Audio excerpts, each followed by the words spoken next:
Les caractères de La Bruyère. Extrait numéro 4. De la cour. Remarque 74.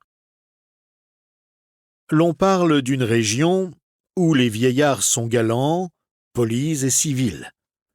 Les jeunes gens, au contraire, durs, féroces, sans mœurs ni politesse.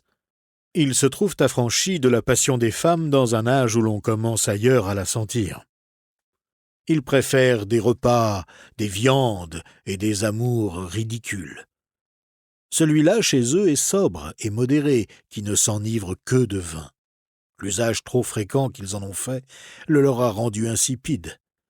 Ils cherchent à réveiller leur goût déjà éteint par des eaux-de-vie et par toutes les liqueurs les plus violentes. Il ne manque à leur débauche que de boire de l'eau forte. Les femmes du pays précipitent le déclin de leur beauté par des artifices qu'elles croient servir à les rendre belles.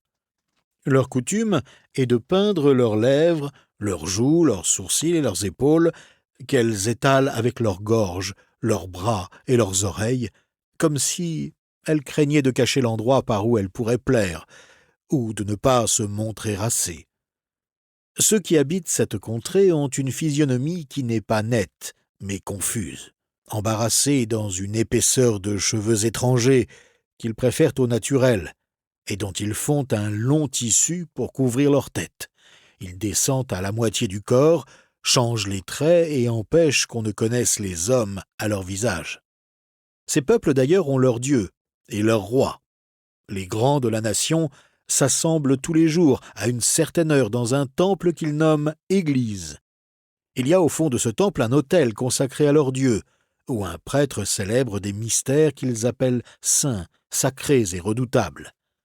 Les grands forment un vaste cercle au pied de cet autel et paraissent debout, le dos tourné directement au prêtre et aux saints mystères, et les faces élevées vers le roi que l'on voit à genoux sur une tribune et à qui ils semblent avoir tout l'esprit et tout le cœur appliqués.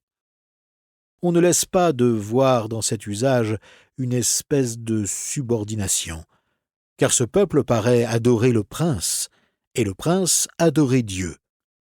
Les gens du pays le nomment. Il est à quelque 48 degrés d'élévation du pôle et à plus d'1100 lieues de mer des Iroquois et des Hurons.